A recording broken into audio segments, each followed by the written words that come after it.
Wake up, sports fans. It's time for the weekend wake up. I am Vito and I am flying solo today. No Kyrie, no Matt. Mother's Day weekend duties for them. I have a bunch to get to. I'm starting a little later than normal, but I will talk Terry Bradshaw's comments on Aaron Rodgers. The Bears make some moves, and Ryan Pace makes some moves after the draft.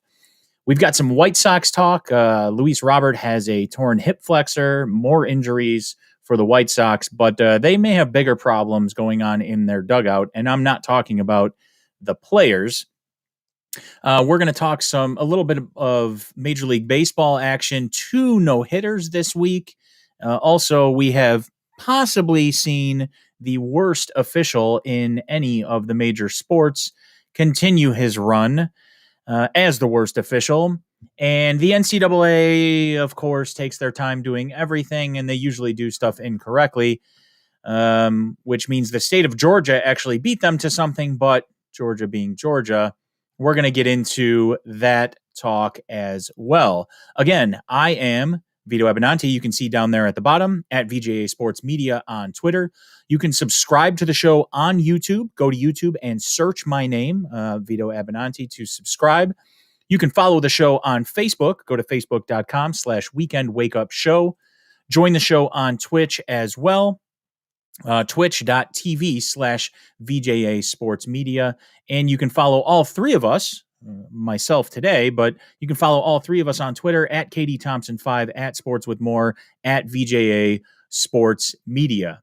Well, now that we're getting into the show, and bear with me here for a second, I'm gonna crack open a nice Pepsi. You can hear that in the background. By the way, looking for sponsors, Pepsi, feel free to give me a call. All right, I think I'm good to go today. It's actually humorous that I'm wearing this No Crying in Baseball shirt today, and I will get to why it's humorous later on, but outside of the fact that it's just a fantastic movie and Tom Hanks is amazing in A League of Their Own. But I want to get started today with NFL talk. And before the draft, immediately before the draft, a story came out in media where Aaron Rodgers was not happy with the Packers. He's not happy with his GM. He doesn't want to be there anymore. Essentially, they haven't put a team around him good enough to win the Super Bowl. There are people who are hating on Aaron Rodgers and saying he's just not good enough to take them to a Super Bowl victory. And you know what? Sure, you can go that route as well. But it's pretty evident that the Packers have not put the best of teams around him, around Aaron Rodgers as time has gone on. And he wants out. He wants to finish his career on his terms, probably on the West Coast somewhere. But what happened this week was Terry Bradshaw went on a show and was asked a question about Aaron Rodgers. And essentially he's called Aaron Rodgers weak. He said he thought it made him sound weak that he wants out. And he also went on to say, and then if they fire general manager, he'll come back. Are you kidding me? Really, Aaron, that's where this is. Here's what I'd do. I wouldn't budge. I'd let him gripe, let him cry, retire. You're 38. Go ahead and retire. See you later. And he said, I'm really strong about stuff like that. It just makes him look weak. Either he gives in and Green Bay doesn't, or move on. So my biggest issue here is just Terry Bradshaw in general. You are a 4-time Super Bowl winner, Terry. That's fantastic. You were a winner in your time here.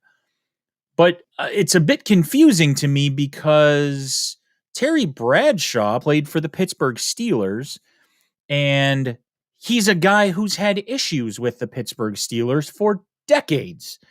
And I don't just mean players or owners or coaches. I mean all of them. He had issues with his old coach Chuck Noll. Okay, fine. That was 40 years ago. No big deal. More recently, he had issues with Ben Roethlisberger. He had issues with Mike Tomlin. It's just a bit confusing to me. And he claims, I never had issues with Pittsburgh. It's great every time I come through there. But he he basically spends every time he goes back to Pittsburgh talking about himself and all the wonderful things he's done. And I'm going to say it. And I mean, this might be an issue here, but the only reason Terry Bradshaw is in the Hall of Fame is because he won 4 Super Bowls. He was a winner. He was a quarterback who won Super Bowls. But statistically, and I'm not going to sit here and read off all of his stats. I have them in front of me, but I'm not going to waste your time reading off all of his stats. Statistically, he's like a slightly above average quarterback. He had a fantastic defense. I mean, you're talking about the Pittsburgh Steel Curtain, and they won 4 Super Bowls, and he was the quarterback of those teams. So the quarterback gets the credit when the team is great, and he gets bashed when the team is terrible. And they were great in the 70s, the Pittsburgh Steelers. So, of course, Terry Bradshaw ended up in the Hall of Fame with 4 Super Bowl rings. A couple of years ago, he was asked about whether or not Ben Roethlisberger was, the best Pittsburgh Steelers quarterback of all time. And he kind of worked his way up to it and said, yeah, he's like, I have more Super Bowls, but he has better stats.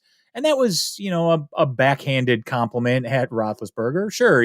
But he basically said, we played in a different era, but statistically, he's the better quarterback. He's had a lot of success. He doesn't have as many Super Bowls as I have, but he's probably the best Steelers quarterback of all time. And I give him credit for saying that. But for him to come out now after prior issues with Roethlisberger, prior issues with Mike Tomlin, prior issues just with the city in general, the team, all of these things, and to call Aaron Rodgers weak because he wants out of Green Bay and wants to control the last couple years of his career is insanely hypocritical to me. And it's just a bit confusing how that is Terry Bradshaw's argument for, well, I think he's weak. Well, you know what? I don't think many people care what Terry Bradshaw thinks anymore at this point. Yeah, you're an analyst. Great. Look, I'm sitting here giving my opinion on things, and that's perfectly fine.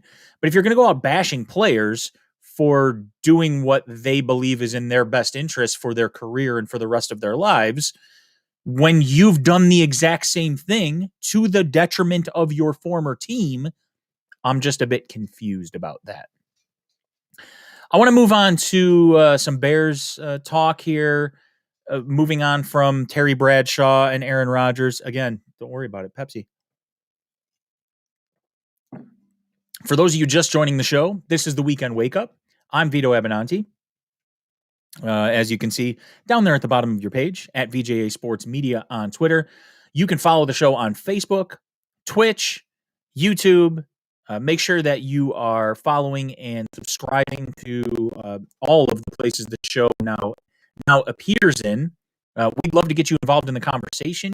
You can add your comments, and I will respond to as many of them as I can. I'll put them up on the screen for you as well. But let's move on to the Bears. The Bears and Ryan Pace have made some moves after the draft. Now, they had some salary cap issues going into the draft, so in order to sign any of the players that they drafted, they were going to have to make moves. A slightly surprising move that happened right after the draft was the Bears cut Charles Leno. Charles Leno was a 7th-round pick, and he was, and I think of it this way. This is what kind of drives me nuts about the Bears sometimes, is they try to get too many Charles Lenos. Charles Leno was a pretty serviceable 7th-round pick. After he was drafted in 2014, he became a starter in 2015, about 4 games in, and he started 93 consecutive games since he took over the job in 2015. He was a Pro Bowler in 2018, and I won't even get into, how I feel about the Pro Bowl, but as a lineman, making the Pro Bowl is a pretty big thing. Pro Bowler in 2018, the year the Bears went 12-4. But the key here is the Bears saved $9 million against the cap. And this is important because they only had about $400,000 below the cap in order to sign their draft picks. So they obviously needed, you draft Justin Fields 11th, you got to pay him some money. You draft Tevin Jenkins in the 2nd round, you got to pay him some money. The question here is, outside of cap considerations, would they have done this? I don't know. For the fact that he was a Pro Bowler in 2018 and he started 93 consecutive games, he was average to below average the last 2 years, according to Pro Football Focus metrics. So the question is, would Charles Leno Jr. have been the starting left tackle anyway for much longer? I don't know the answer to that. But why would they do this outside of cap considerations? Well, apparently the idea is to immediately move second round pick Tevin Jenkins into the left tackle role. Now, Jenkins played mostly right tackle at Oklahoma State, but he has started 7 games in his college career at left tackle. And prior to this past NCAA season, he actually spent most of the previous offseason working at left tackle, started the first game for Oklahoma State this past season at left tackle, but Oklahoma State starting right tackle went down with an injury, and since they had a natural left tackle backing up Jenkins, he moved back to his more natural, I suppose, position of right tackle. The bigger question is, can he play left tackle in the NFL? And the Bears seem to think he's ready. The secondary question to that is Larry Borom, the Bears' 5th round pick, ready to start at right tackle? And I don't know the answer to that. I mean, you can watch tape and you can talk about the pluses and the minuses and all of the things that these guys do in college, and you can try and extrapolate that out to NFL. And I don't have a real answer for you. I wish I did. But the Bears seem to think so, because Bobby Massey is gone. And while you have Germain Ifedi's on his way out, as an NFL player. I'm not trying to bash Germain Ifedi, but when you see the writing on the wall at a certain point and you realize, we have to get better and younger at the same time. Now, this is the 9th. Larry Borom was the 9th offensive lineman drafted by Ryan Pace. Most of these picks come later on. And by that, I mean he had 2 in the 7th round last year, 2 offensive linemen picked in the 7th round last year. So you see what Ryan Pace is trying to do. And to my original point, he's trying to get another Charles Leno.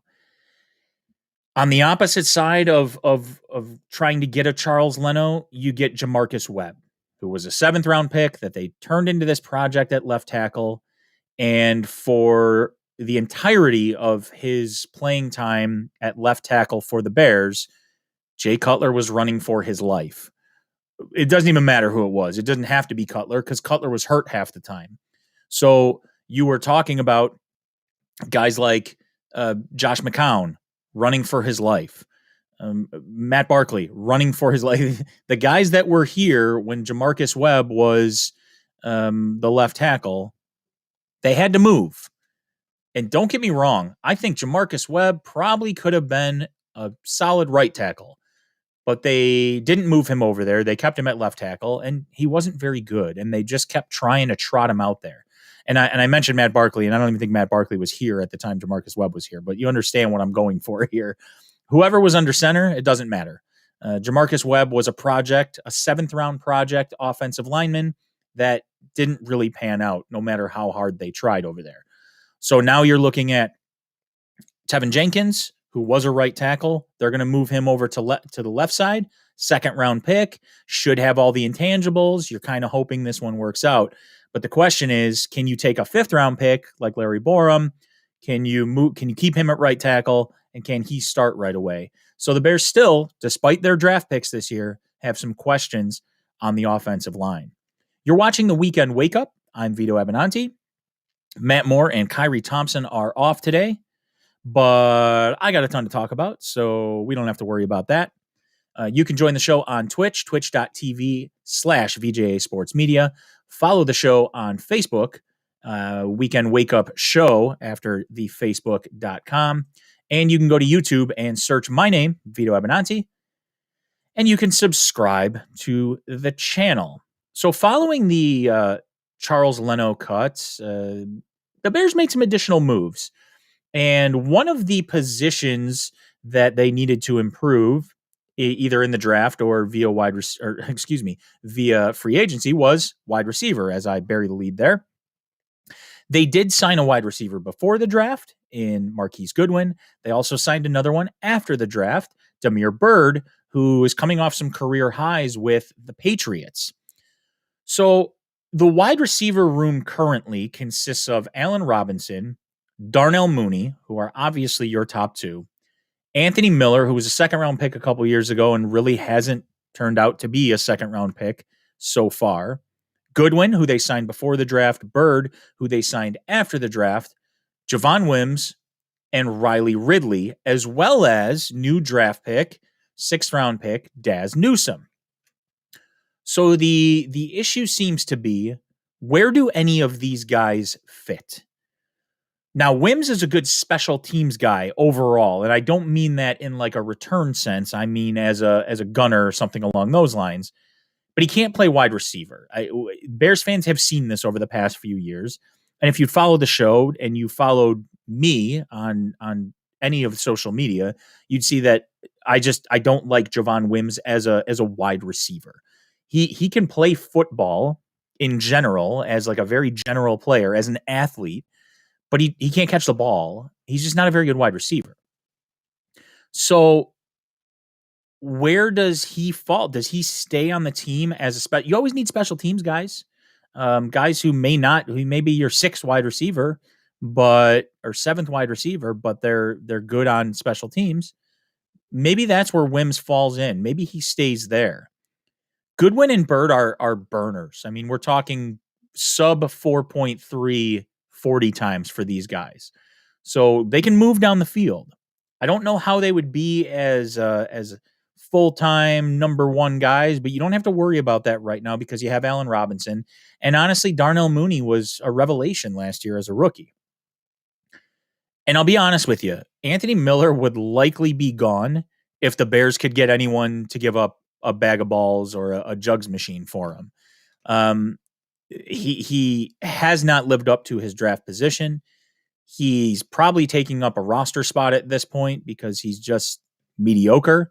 And you know what? I'm hopeful if this guy stays on the roster, I'm very hopeful that he becomes a positive contributor for the Bears. But for right now, I'm not seeing it. And you've got a guy in Darnell Mooney who has surpassed him on the depth chart. One of the other guys that I mentioned, Riley Ridley's the odd man out here. I assume the Bears are going to want to see what Daz Newsome can do since he is a current sixth round pick. I don't believe that they'll be cutting Newsome unless he is abysmal as a wide receiver. The problem is Riley Ridley can't even get on the game day roster. So why are you keeping this guy who you drafted a couple years ago? I mean, you're talking 3 years in now. Riley Ridley's been on the team, and he's been injured here and there, but he can't make the roster. So why are you going to keep him around? I think Riley Ridley's the odd man out. Side notes outside of the wide receiver room, which now seems to be kind of packed, but packed with who and what we don't really know. The Bears have also re-signed safety Tashawn Gibson, who had a pretty decent season last year. Nothing spectacular, but a good depth player for the Bears. The key to all of this is obviously building a team around your future quarterback in Justin Fields. And I'm only going to stay on this for a second, but Chicago fans are still very high on the Fields pick. You know, it's been a week. You had some time to think about it. What did he do well? What did he, the draft night excitement has worn off. And now you're looking at just pure excitement for the guy the Bears have drafted. We're going to have so much time when Matt and Kyrie rejoin the show to get back to talking about Justin Fields as the offseason rolls on. But I just want to tell you, I mean, just think if Ryan Pace hadn't absolutely butchered the Mitch Trubisky pick in 2017, they wouldn't have been in position or even had the need to draft Justin Fields. So Ryan Pace says, you're welcome, Bears fans. Look who we got 4 years later, 5 years later at this point. 5 years later, we finally got you the quarterback you've been hoping for. I mean, it took us butchering the last pick to get there, but hey, you're welcome. This is the Weekend Wake Up. I'm Vito Abinanti. I am flying solo today. No Kyrie Thompson. No Matt Moore. They are on family duty for Mother's Day. And don't worry, I didn't blow off my mother to come do the show. They're coming over tomorrow, so we don't have to worry about that. See, we moved the show from Sunday to Saturday, and now I have much more family time on Sunday, and I can still join you out there in social media land on the show. You can subscribe to the show on YouTube. If you go to youtube.com and search my name, you will find our show page, and you can subscribe there. You can follow the show on Facebook, facebook.com, Weekend Wake Up Show. And as of about 2 weeks ago, you can join us on Twitch, twitch.tv/VJA Sports Media. Let's move on to some more Chicago sports talk, but we're going to move away from the NBA. We're going to talk about the White Sox. And the White Sox going into this season had World Series aspirations for a lot of fans. I think the organization thought that they could at least make a deep run in the playoffs. Maybe not World Series, but I think they were comparing this year to, and I hate to do this because Sox fans get mad when you compare the two teams, but the only time I'm comparing them is kind of what the Cubs did in 2015, where we thought maybe they're ahead, maybe they're a year ahead of schedule, but we've got this team that we put together and they look pretty good, and they can maybe make a run to the NLCS. In this case, obviously for the White Sox, maybe they can make a run to the ALCS. You've got all these young players, Eloy Jimenez, Luis Robert.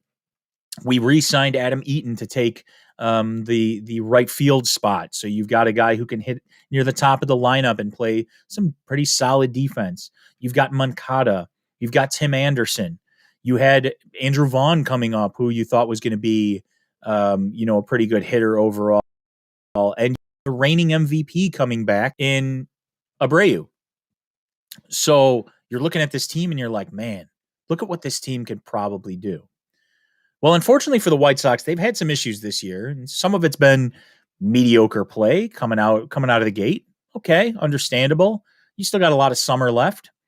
Some of it has been poor management, which I'll get into in a moment. But their biggest problem seems to be major injuries. The most recent of those is Luis Robert. He tore his hip flexor a couple weeks ago, last week. And the good news is it won't require surgery. The bad news is he's still out at least 3 months, likely 4 or more. That 3 months is probably him avoiding baseball activity for 3 months. But you're getting into month 4 after you start getting back into, full-time running and all the rest of that kind of stuff. So, I mean, a hip flexor there's some damage there. Now, supposedly, once it heals, he shouldn't have any issues with it anymore. You just keep stretching it out and you work it back into shape and all of that. But he was off to a solid start at the plate this season. I mean, he only had 1 homer, but he was hitting .316. He had 9 doubles in 25 games. And it looked like, he was turning into the player that they hoped he would. He got a little bit of a start last year. He played, in that shortened season last year. I mean, he played, what did he have? 95. No, he played in 56 games of the 60 games they played last year. He was, like I said, he was 25 games deep this year. And it's funny, he had 8 doubles in 56 games last year. He was only batting .233 for that year. This year, he's got, in 25 games, he had 9 doubles. So he already had more doubles, and he was batting .316, as I mentioned before. Only the 1 homer, but he had 4 stolen bases so far through 25 games. So you're looking at a guy who was doing a little bit of everything. His OPS, 822, pretty solid. Not lighting the world on fire, but it was still pretty solid. And now he's down with a hip flexor injury. He joins, unfortunately, Eloy Jimenez, who's been out since early in the season, much earlier in the season. Eloy's out. Robert's out. 2/3 of the starting outfield is gone for most of the year. Jimenez tore his pec in late March and then had surgery almost immediately, but he was likely out 5 months. So they may come back around the same time, which is great. maybe with a month left in the season, if they're lucky. Can you get both of these guys back? But until then, you're talking 4 months without 2/3 of your starting outfield, your young, exciting, talented starting outfield. And I think that's the biggest issue for the White Sox here. You're missing now you're missing your talented players, which kind of leads me into my next point here. If Tony Larussa is going to cost the Sox games, they're in big trouble. And for those of you that have been following the show, Matt, Kyrie, myself, we talked about the Tony Larussa signing when it happened. We weren't the only ones talking about it. We weren't the only ones talking about how ridiculous it was that you were hiring a 76-year-old manager who hadn't sat on a major league bench for more than a decade. We understood the pedigree, but you're talking a 76-year-old man who is 50 years older than most of his team. And the most recent issue, I mean, there were some interesting substitutions going on earlier in the year, bringing guys in, sitting Andrew Vaughn and saying, well, we're trying to protect him. I mean, your options for Andrew Vaughn are you play him in the majors or you play him in the minors. You are not protecting young players by sitting them on the bench and not letting them get at bats. I'm just going to say that because that's the truth. That's how it works. No one gets better by doing nothing. You don't get better at what your job is by sitting around doing nothing. So either Andrew Vaughn needed to go to the minors and play every day, or he needed to be at least in the lineup 5 times a week, 4 or 5 times a week. And that wasn't happening. So people were questioning Larussa on that. But the most recent issue is he didn't know a rule. Now look, Major League Baseball has a rule book that's, this thick, and it's convoluted sometimes. And there are rules that contradict each other and all kinds of stuff. But if you're a Major League Baseball manager, you should probably know almost everything about that rule book that you possibly can. And not only that, but even if you don't go through this thick rule book, I'm just wondering how you can't know the new rules. A new rule that was just implemented last year. You kind of have to know. I mean, what are there? 10 rules a year, 5 rules a year, 4 rules a year, however many new rules a year. You pick up that piece of paper and you go, all right, here's the new rules. I'm going to know what this is from top to bottom. If anything, I know the new rules. Tony LaRussa managed long enough to know the rest of the rules. But when you just joined a team at 76 years old, after a decade out of the game, you should probably pick up the new rules. So he switched out Andrew Vaughn. He did kind of a National League move here where he took the previous last out of the inning. He put his pitcher into that spot so that the pitcher spot is 9 spots away from, hitting. And that's all fine. That would have worked perfectly fine. So Andrew Vaughn, who made the last out at the top of the 9th, took him out of there in the lineup and put his closer, Liam Hendriks, in that part of the lineup. So Hendriks gets out of the 9th. Then in the 10th, Hendriks is now in the last spot, but you have to put a runner on second, and it's the last batted out. So he puts Hendriks on second to start the inning, but he didn't have to do that because part of the rule says if that pitcher is in that spot, you have the option to use the preceding player in the lineup and put him on second base instead. Now, why is that a big deal? Well, first of all, the likelihood is that you don't want to get your pitcher hurt by having him run the bases, especially a closer who doesn't go out to run the bases almost ever or get in the box or any of these things. So it's a huge issue in general because it's your closer who doesn't go out there. And the risk for injury is great. Just ask the Cubs and Pedro Strop. But, the bigger issue there is you're trying to score that runner. I assume Liam Hendriks is probably slower than whoever was batting ahead of him in the lineup. So you can put a better runner out there and have him run from second, not risk the injury to your closer, and put yourself in a better baseball situation. Like a manager is supposed to do. Manage the game, manage the players, put them in a situation to succeed. Larussa didn't really do that.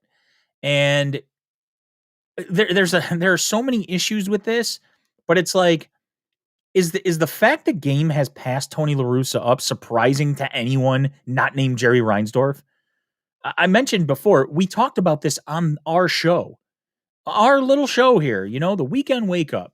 Vito, Kyrie, Matt, we talked about how insane this was.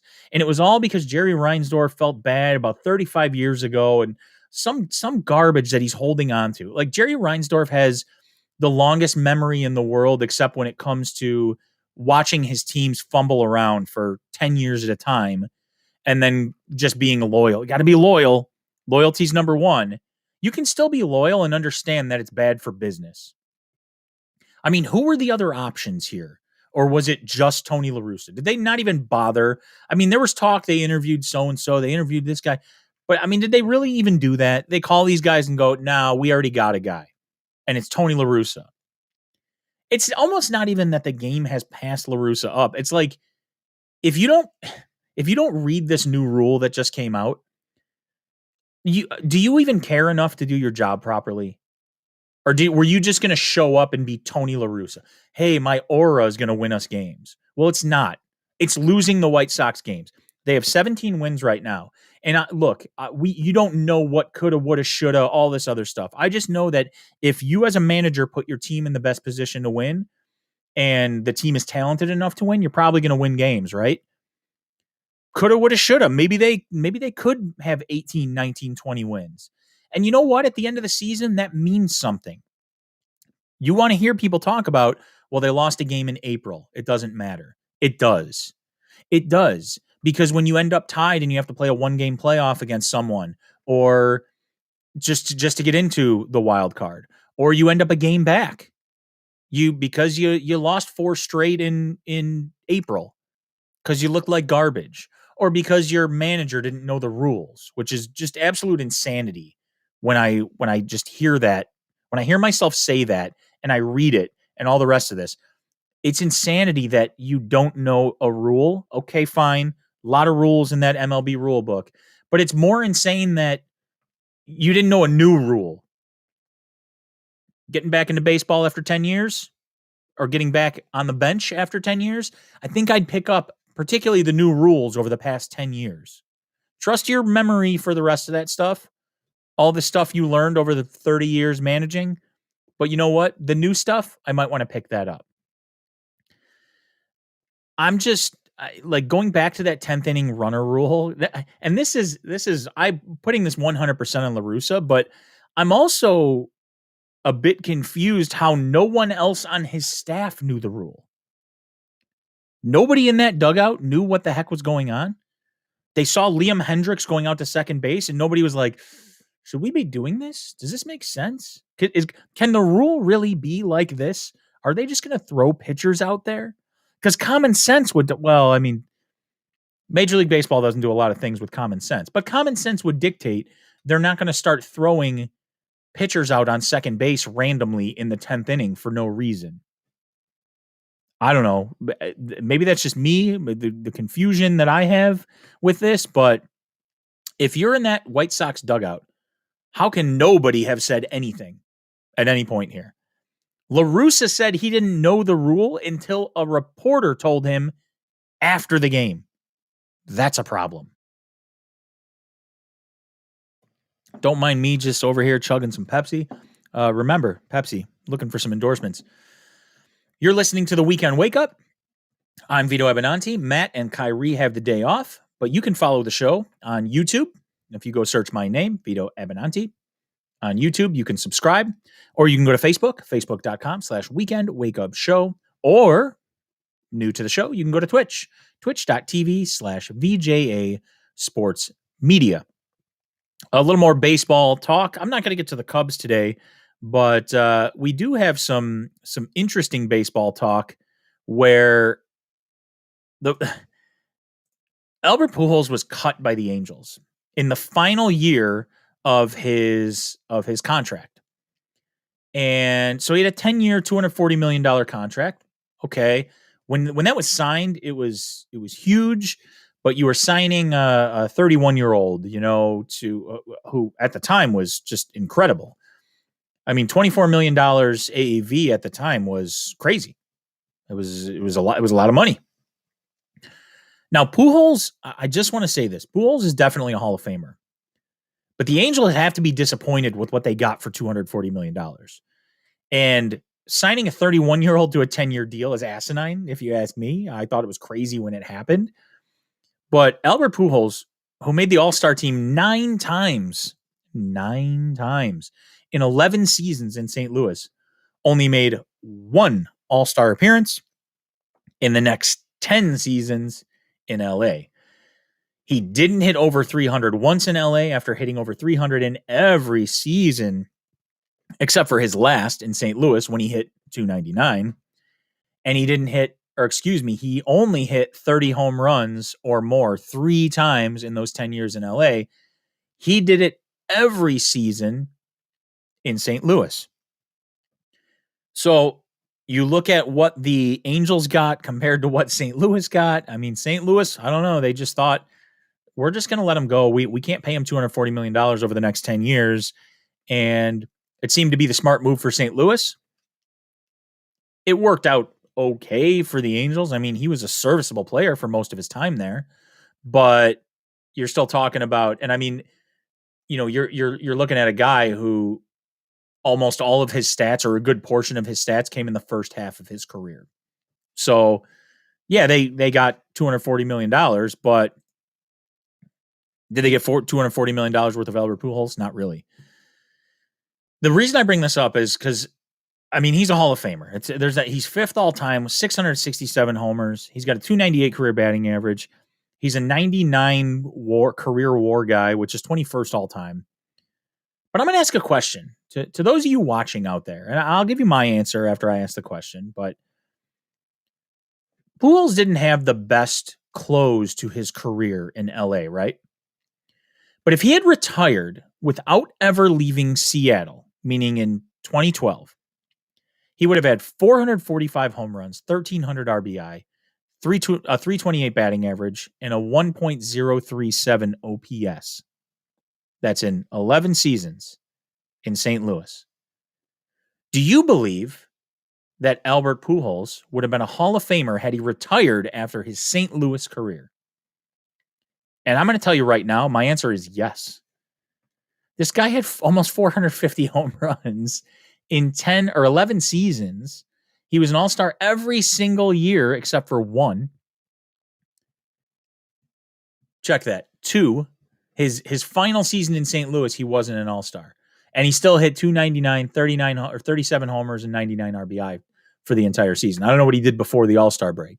But he finished, it's funny, he didn't make the All-Star team in 2011, his last season in St. Louis, but he finished 5th in MVP voting. He won 3 MVPs. I mean, he won a bunch of Silver Sluggers. He won a Gold Glove, 2 Gold Gloves. This guy was a Hall of Famer before he even got his deal with LA. And then we're talking 10 years later, you're looking at his stats and you're like, man, he kind of tapered off. I don't care.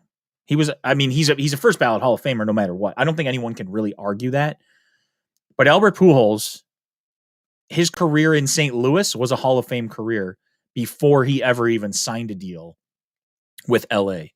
There was talk here in Chicago about whether or not he could come to the White Sox because he has a connection with his former manager, Tony Larussa, who's, as we mentioned, losing it and 112 years old. But the other reason is, I mean, Kenny Williams, the president, he loves getting guys 5 years past their prime. Like, that's just his thing. Jimmy Rollins. Oh, I wanted Jimmy Rollins 6 years ago. Well, yeah, he was good 6 years ago. Now he's falling apart. Oh, we wanted Ken Griffey. Man, remember when everyone wanted Ken Griffey Jr.? We finally got him. Fantastic. You got him 5 years after his prime. But Tony Larussa, to his credit, surprisingly, did have something smart to say, and he said, "Yeah, there was no fit here. Basically, where are you going to put him? You've got too many guys that are currently DHs, possible DHs on the roster. You got Jose Abreu who's playing first, Andrew Vaughn playing first and DHing, all of these things. So, no, apparently he's not coming to the Sox, and the White Sox are definitely better for it. Some general Major League Baseball news. And by the way, you're watching the Weekend Wake Up. I'm Vito Abinanti. No Kyrie, no Matt today, but you can join the show if you want on Facebook. You can join it on Twitter. You can join it on YouTube and also on Twitch. So the Orioles, John Means throws a no-hitter that actually could have been a perfect game. And I mean, there are a few instances where you're thinking to yourself, why are you going to complain about a no-hitter? I don't think he's complaining, but the only base runner actually reached on a strikeout. It was a drop strike 3. It was a great pitch, swing and a miss, so on, gets by the catcher, and the runner gets to first, and there goes your perfect game. Is that a rough way to get a no-hitter? Like, quote unquote, rough? Is there any rough way to get a no-hitter? Are you really disappointed with that? I would hope not. But you might think to yourself, I could have had a perfect game. Could have. But I didn't. And then 2 days later, Reds pitcher John Means. Nope. Orioles John Means. Reds pitcher is not John Means. But there was a no-no thrown by Reds pitcher, the 4th of the season already. So the MLB record in the modern era is 7 no-hitters, which was done 4 times, 1990, 1991, 2012, and 2015. The league is on pace for something like 20 or 22 no-hitters this year. It's absolutely crazy.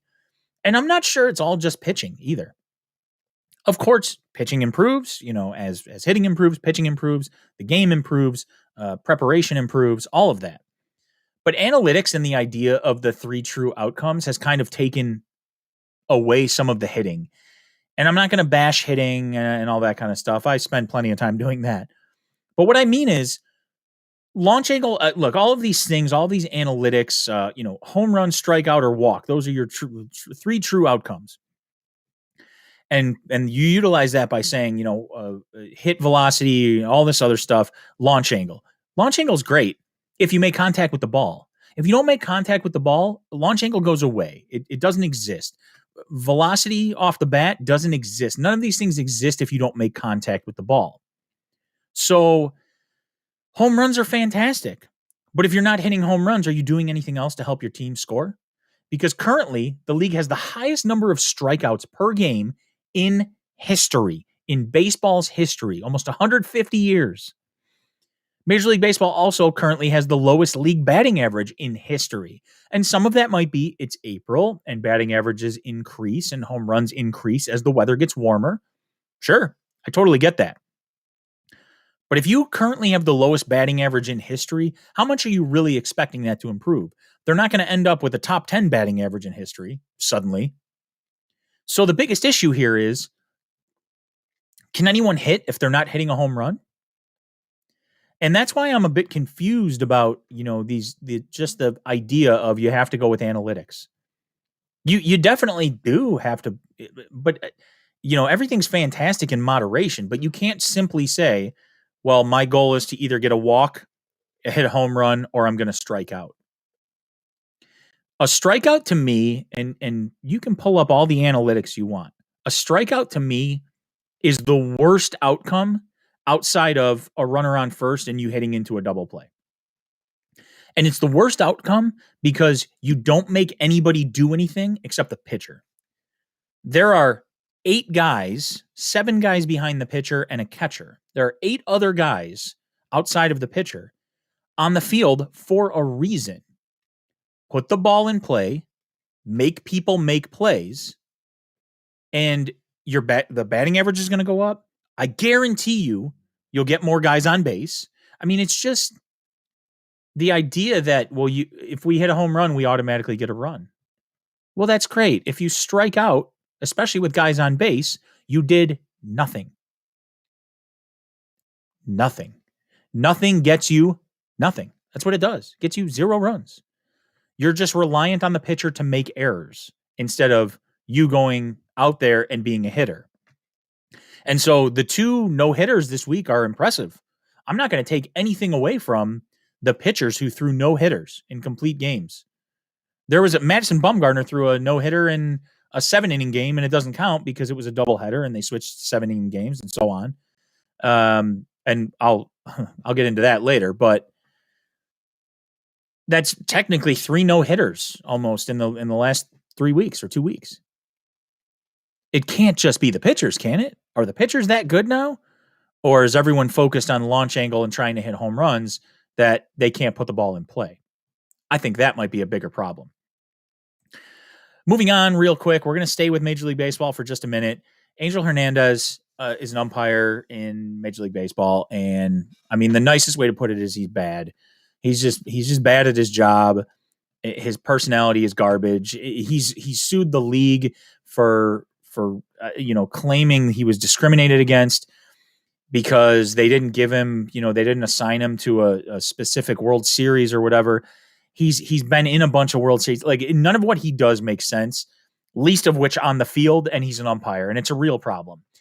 So 2 times this week, he's been the center of controversy. First, he couldn't see whether a ball was caught in the outfield because the wall is made of scoreboard lights. So instead of doing the smart thing and either deferring to another umpire or making the call that would have made sense and saying no catch, he just guesses. He guesses that there was a catch out there, which there wasn't. So the runners have no clue what they're doing. They don't know where they're going. One guy gets tagged out. He called another guy out because of the catch that didn't happen. They have to go back and talk to the other umpires. And his point afterwards was, well, we got it right. That's the point. Well, the point is to get it right the first time. And I understand that, mistakes are made. But why is it always you? Why are you always the horrible umpire? Why are you always the one guessing? Like, that's insanity. You don't just get to guess at your job. That's not how it works. And then just go, well, everyone else bailed me out, so don't worry about it. That's not how it works.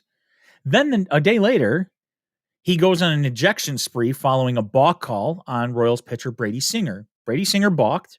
He went to wheel around and throw out someone at a pickoff move at second base, but he flinched. He moved his arm, or he moved his leg, and then he wheeled. So they call the balk. Okay, fine. Pitching coach Cal Eldred. So Mike Matheny comes out of the dugout to argue the call, or to at least ask what happened, goes back into the dugout. Cal Eldred, the pitching coach for the Royals, gets tossed from the dugout. So now he comes out along with Mike Matheny to argue, Angel Hernandez. Matheny gets tossed during the argument. I mean, it was absolute insanity. And then Singer gives up a hit. The new pitching coach comes out the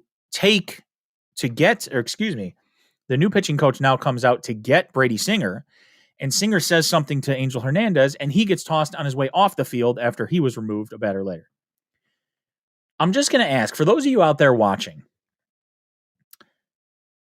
can you think of another official in any sport who is as bad at his job as Angel Hernandez is in any major sport? Like, I can think of 2 guys in the majors that kind of make it about them, and one of them's Joe West. But even Joe West isn't abysmal at his job. He makes it about him sometimes, and he does make bad calls, but everybody makes bad calls. Officials in the NBA make bad calls. NHL, all of it. But I've never seen anyone who is consistently as horrible at his job and so full of himself about being horrible at his job as Angel Hernandez is in the major leagues. It's incredible to me. Final topic today before I shut it down. By the way, you're watching The Weekend Wake Up. I am Vito Abenanti. You can join the show on YouTube, Twitch, and Facebook. And you can also talk to the guys, including myself, at VJA Sports Media on Twitter. Kyrie and Matt are off today, so I'm flying solo. But let's talk about the NCAA here real quick. So as usual, the NCAA takes their time enacting rules that would allow athletes to profit off of their likeness. And it's funny because an article came out just before I came on here where NCAA President Mark Emmert says, it's time. It's time that the athletes get paid for their likeness and all this, which is hilarious to me because Mark Emmert's a buffoon and the NCAA couldn't find their ass with both hands. And suddenly they've been overcome with, oh yeah, let's let these athletes make money off of their likeness. So NCAA dragging their feet. They're not creating any rules. They want the national government basically to pass legislation instead, which is ridiculous. In the interim, states are working on their own laws. California worked on one a couple of years ago. Other states have followed suit. And most recently, Georgia. Georgia passed a bill allowing NCAA athletes to profit off of their likenesses, among other things, starting July 1st. And in true Georgia fashion, there's always a caveat. There's always something that doesn't make sense. There's a provision in this law that schools are allowed to take nearly 75% from these athletes and put it in a general fund to be distributed later to everyone, to be distributed to everyone. So they've once again turned something that athletes have been fighting for, fans have been fighting for. Look, you're going to make money off of my likeness. Why can't I make money off of my likeness? And by you, I mean the NCAA. And then the state goes and takes this law and says, well, that's fine. You can make money off of your likeness. So say a top tier player in the NCAA gets a $100,000 endorsement deal. The state of Georgia allows the school that they play for to take up to 75% of that. I believe it's actually 74.99%. So we're talking a $100,000 endorsement deal, and that player might only get $25,000 from it. Now you're saying, hey, $25,000 is more than... That's not the point. The point is, what the hell are you even thinking? And I got to tell you, even if this law, the law is passed, but even if this goes through and, schools look at it and they go, yeah, this makes sense. It's a slippery slope. If you're the University of Georgia and you decide you're going to take 75% of someone's endorsements, I can only imagine what future prospects for any sport are going to say. Do I want to go to Georgia if they're just going to take? I have the opportunity to make some money off of myself, which the NCAA is already doing. The school is already doing. And they're going to take 75% of it and give it to a general fund. Now, I'm all for spreading the wealth. I really am. But if you have to make laws and force schools or let schools say, you know what, it's part of the law. I can take 75% of this and just give it to whoever. Give it to a general fund and disperse it after your graduation. Then what's the point of the original law? What's the point of the law? It doesn't make any sense. So if I'm and believe me, I'm not, but if I'm a top tier athlete, high school athlete, and University of Georgia starts doing this, I'm not going to Georgia. I'll go, once they start passing better laws, I'll go somewhere else where they allow me to keep all of my money and let me do what I want with my money. Maybe I want to put it in a general fund. But I should probably be given that option, shouldn't I? If you're the NCAA, you have to be able to overrule this law, right? It doesn't seem to make sense to allow states to make up their own laws as they go along. I want to thank everyone for joining the show today. Kyrie and Matt could not make it, so it was just me flying solo. I love the interaction. You can always interact with the show. And actually, I'll put it up on the screen. You can subscribe to the show on YouTube. Go to YouTube and search my name, Vito Abenanti. You can subscribe to the show on Facebook, facebook.com/weekendwakeupshow. And you can also join the show on Twitch, twitch.tv/VJA Sports Media. If you want to hit us up on Twitter, you can do so at KD Thompson5, that's Kyrie, at Sports with More, that's Matt, and at VJA Sports Media, that is me. Thanks for joining the show. Typically, we are on at 10:30 Central on Facebook, YouTube, and Twitch. But again, if you'd like to follow, join, subscribe, share, please do so. You can also add your comments after the show has completed on the video itself on any of those platforms. And someone from the show would be happy to answer any of your questions, comments, or concerns. Again, for Pepsi, for Matt, for Kyrie, who couldn't make it today, I'm Vito. This has been the Weekend Wake Up on Facebook, YouTube, and Twitch.